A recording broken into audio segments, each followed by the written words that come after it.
Hello everyone, welcome back. I have a CMMG 22 conversion bolt in here, and today I'm going to be shooting at 100 yards and then 145 yards freestanding. Okay, so you guys are going to listen to the dings, see how many hits I can get, and then we'll talk about it, and we'll talk about the benefits of doing this. Okay, so let's load up some 22s. I'm just using some Federal bulk 22 ammo, so cheap stuff. Okay, works pretty decently with these 22 conversion bolts. Okay, so in order to shoot this, I'm gonna pull the sling tight, wrap my arm around it, and use that to stabilize me. Right, so I'm pulling the sling, wrapping my arm up, and that gives me some extra stability for shooting at distance standing. You might say, why shoot standing? You know, why not just bench it? Well, sometimes you might be shooting over tall grasses, right? Well, you can't like stabilize yourself over tall grass. You have to do the best that you can. So this is a reason why it's worth developing this skill. Okay, so I'm going to start off first with the 100 yards. Right, I'm shooting 100 yards with this 22. Now, mind you, I have not changed the zero on this, right? So this rifle was zeroed at 50 yards with a 5.56. So now the 22 long rifle is going a lot slower. So my bullet actually never climbs up to reach my line of sight. So you gotta know your holdover. So with this setup that I have here right now, at the 100 yards, I'm basically using a 400 yard holdover, right? So if you were shooting 5.56 at 400 yards, your dot goes on top of the man's head, okay? So that's what I'm going to be using now at 100 yards, just because I've switched in this 22 conversion bolt, you know, and you know I didn't adjust or I didn't change the zero on the optic. So let's see how many dings we can get.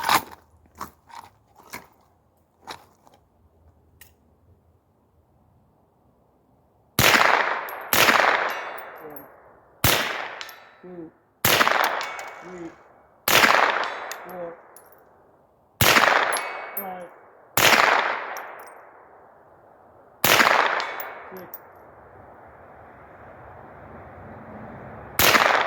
7, 8, 9,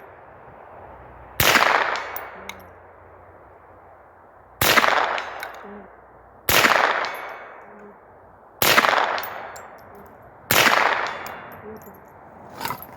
So I think I got like 2 misses, right? So that's at 100 yards, freestanding, using this technique where I'm using the sling to stabilize the gun. So like I said, the hold that I'm using at 100 yards is what would normally be my 400 yard hold, because I threw in the 22 over here without adjusting the optic. So this is a good way to get comfortable with your distance shooting, right? Using cheap ammunition, all right? Using cheap bulk ammo, because this really isn't something I would do with 5.56 because it's more expensive. It's like if I'm going to be shooting 5.56, you know, I want tighter groups. You know, if I'm going to travel to a range where I'm shooting 400 yards, you know, I want to see some really tight groups. I'm not going to sit there. I'm not going to be standing, you know, just trying to see if I can get hits on target like that. So this is a really good exercise to do with the cheap ammunition, where it kind of preps you so that you can, you know, if you need to put suppression fire at 400 yards and you have to do it standing because you're shooting over like tall grass or something, you know, it gives you a little practice at that, right? So again, at 400 yards with a 50 yard zero, the dot goes on top of the man, basically. Okay, we're gonna shoot now the 143 yards.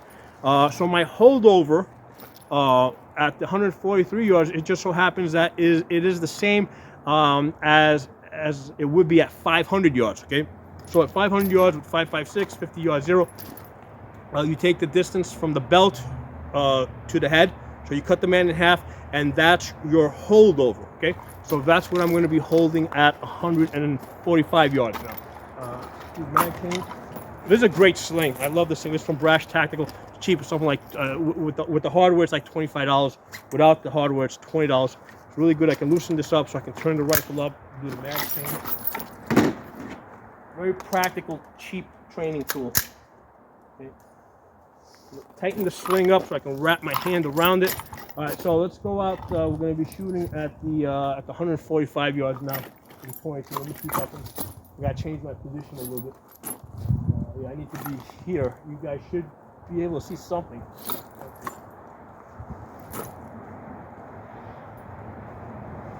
All right, so you're listening for the dings. Okay, that's what we're really listening for.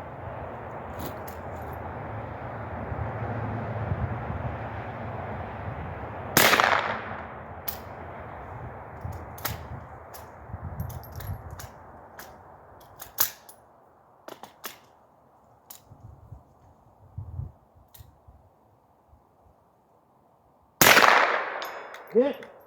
That's one.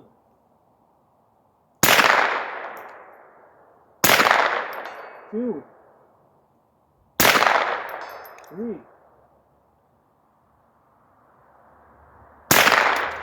Four. Five.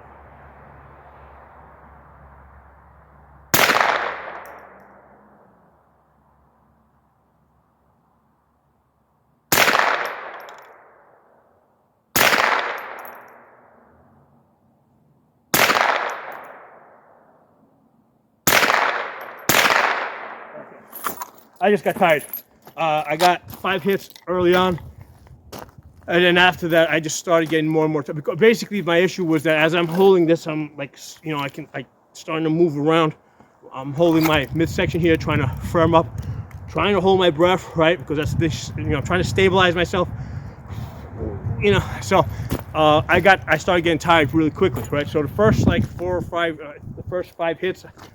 First 5 shots, I think I got like 2 or 3 misses, right? So out of the first like 8, I think, I might be wrong, but out of the first 8, I think I got like 5 hits.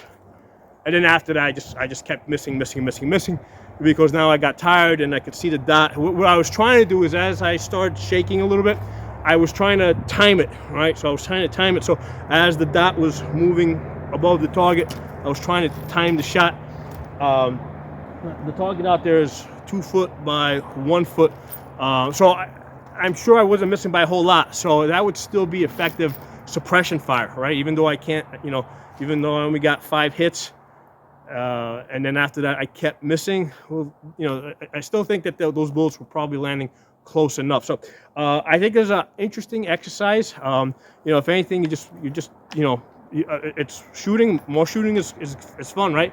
But it gives you a chance to also test out your limitations, and you might surprise yourself.